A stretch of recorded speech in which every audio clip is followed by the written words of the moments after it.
Hello wonderful people, you are welcome back to my channel. We have another wonderful juicy news for you today. So without much ado, let's hop to it. Sunday, Igboro storms Ibarakpa against Fulani bandits. There is a popular Yoruba rights activist, Chief Sunday Adeyemo, who is popularly known as Sunday Igboro. He said that excess of Fulani herdsmen in Oyo State, particularly in the Ibarakpa zone, have been checked. He asked criminal elements among the herdsmen in other states of the southwest to get ready.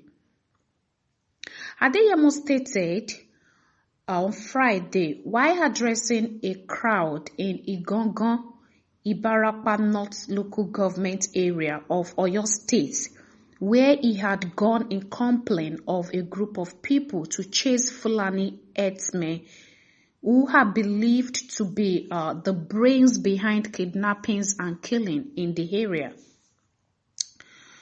The video of the event went viral even on social media on Friday.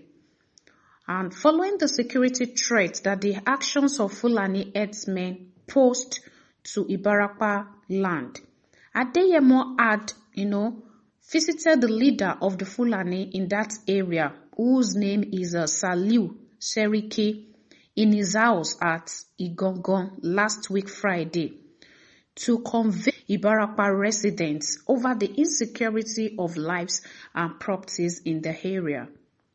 Fulani herdsmen in Igangan had been accused of being the perpetrators of these killings and kidnappings that have instilled fear even in the people of the 7 towns that make up the Ibarakpa zone in Oyo State.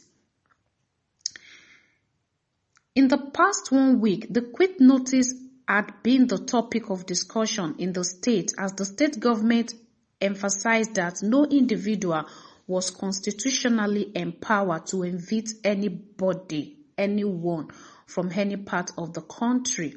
So indirectly, the state government, Oyo State government, is not in support of what Sunday Adeyemo, popularly known as Igboro, is doing, because he believed that he is the only one who has the constitutional power to evict anyone from the state. But here we are, despite what is happening in his state, the governor had decided to be moved. He had decided to be silent on it. And since he has not done anything so far concerning the killing and the insecurity of his people,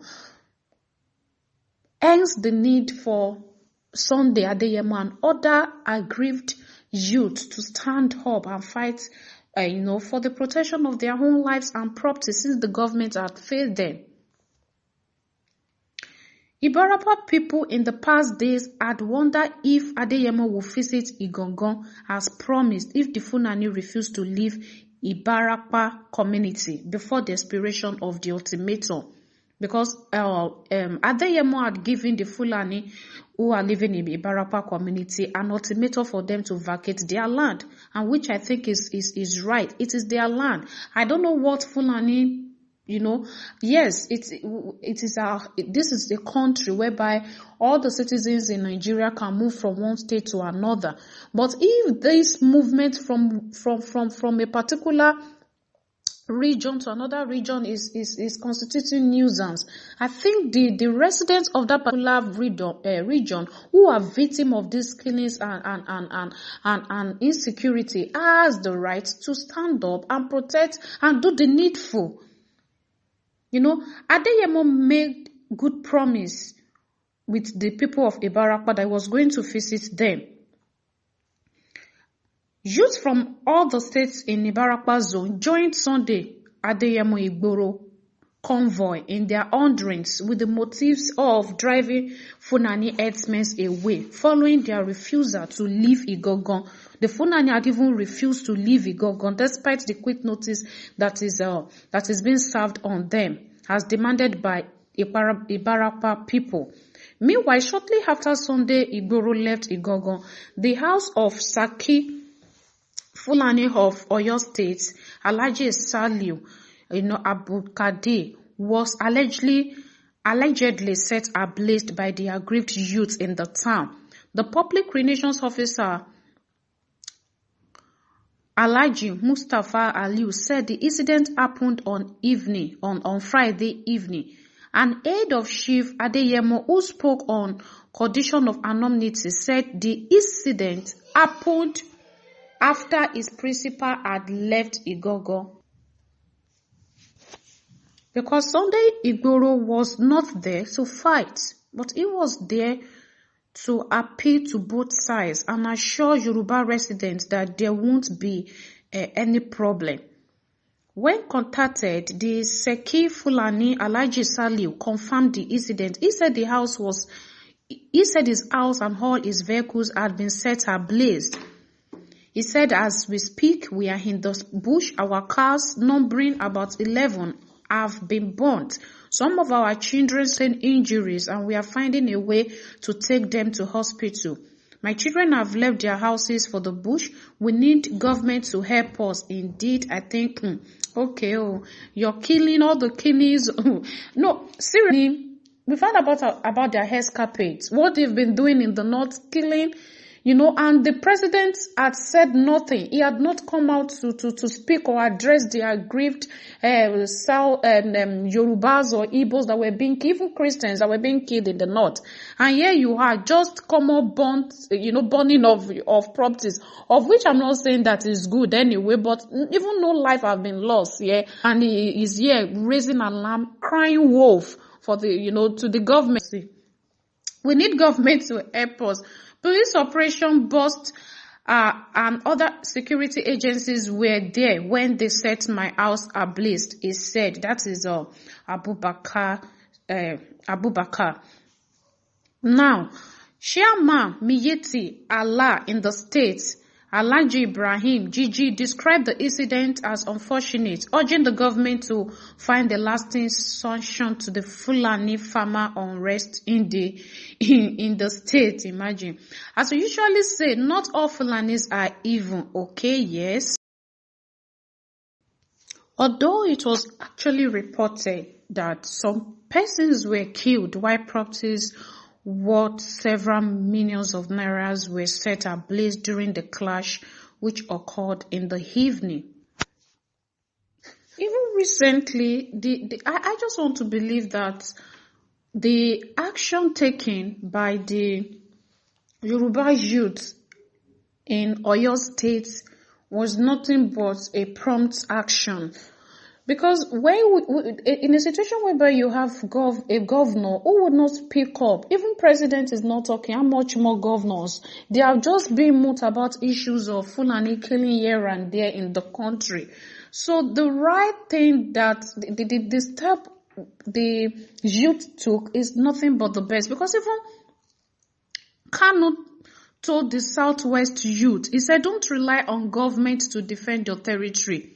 He advised them not to rely on their governors because like the Southeast and South governors, they will not protect them. I'm talking right now about the leader of the indigenous people of Biafra, IPOB, Mazi Nnamdi Kanu.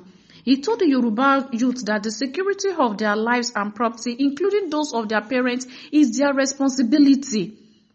He advised them not to rely on their governors because these governors will do nothing. They will not protect them. And I think it is this same responsibility is what these youth have taken on. And I think it's just nothing but the best. Now, pursuant to what happened at Ibarapa zone, the burning of properties and the alleged people who were killed, Oyo State Governor Seyi Makinde has ordered the police to arrest Sunday Igboro and others, causing tension in the state. Now, Fulani have been killing. Fulani herdsmen have been killing in the north. There have been a lot of atrocity committed by this group of people. Yet, we've not heard of any of those Fulani people who has been arrested so far. But only little action being taken by the Yoruba youth in Oyo State to protect their lives and property. act of self-defense. What do we hear? The governor rather, is speaking up now, asking or ordering the police to arrest Sunday Igboro.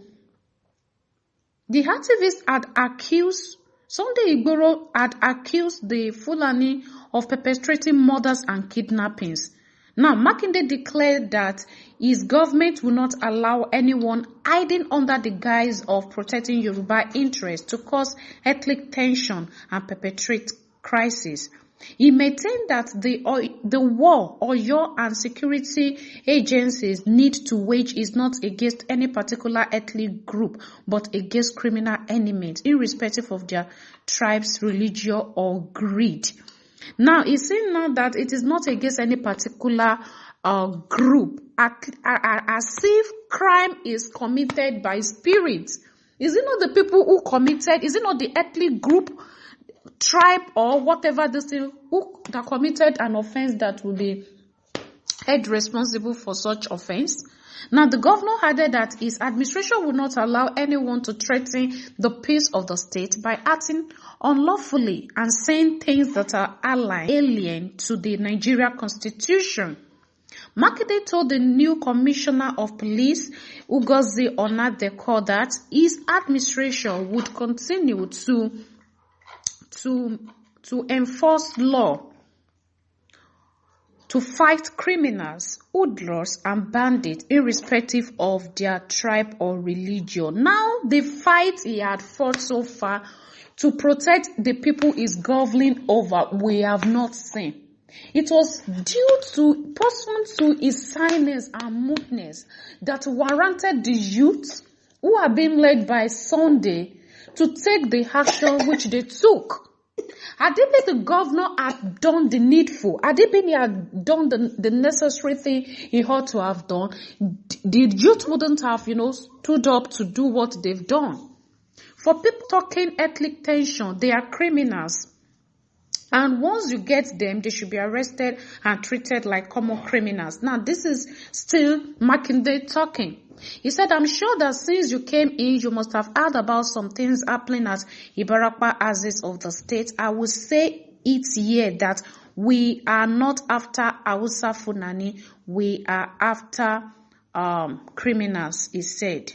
You must know that the Kadrik subject, that is the Fulani in the Oyo state, have been accused of killing Yoruba individuals.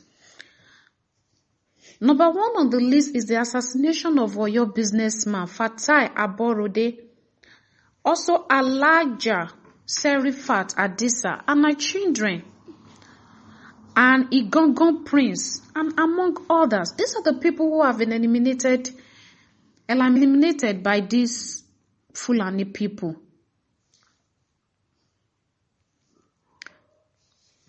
But despite the fight for justice of Sunday Igboro, Governor Seyi Makinde warned against eviction of any ethnic group and vowed to deal with troublemakers. However, my wonderful people, the popular activist dared the Oyo governor to arrest him. Following the order of Governor Seyi Makinde to arrest Sunday Adeyemo, popularly known as Igboro, the popular activist now dared the Oyo governor to arrest him. Igboro said he cannot be threatened on the land of his ancestors. Sunday Adeyemo, a popular Yoruba activist, popularly known as Sunday Igboro, dared him, that is the state governor of Oyo, to arrest him following his leave order to Fulani herders in Igogon community. And here are the things that Sunday Igboro said. He said, is it the Fulanis that make the laws of the land? Have you forgotten when you were backroning me, when you wanted to become governor, and all I did for you all during the elections? And now you're there threatening me? Well, I don't believe that you're serious with your threats yet until you bring all the soldiers and policemen to arrest me in my house. Before I know you are serious, you are All fools. This is so the Igbo's letter to Seyi Makinde, governor of Oyo State. So, well, he said, you are threatening me in my fatherland with Fulanis. Then he said some other curses, some foul language I wouldn't want to say on this channel. So, this is where we draw the curtain on today's juicy news. We just hope that I'm happy because of this confidence the Yoruba people, especially the Yoruba youth now have, because Yoruba people have always been seen as being timid. So right about now we are seeing them being bold again. We just thank God that these giants in them that has, awakened will not go back to sleep or slumber. So we come your way next time with another juicy news. Remain blessed. Please keep subscribing. Bye for now.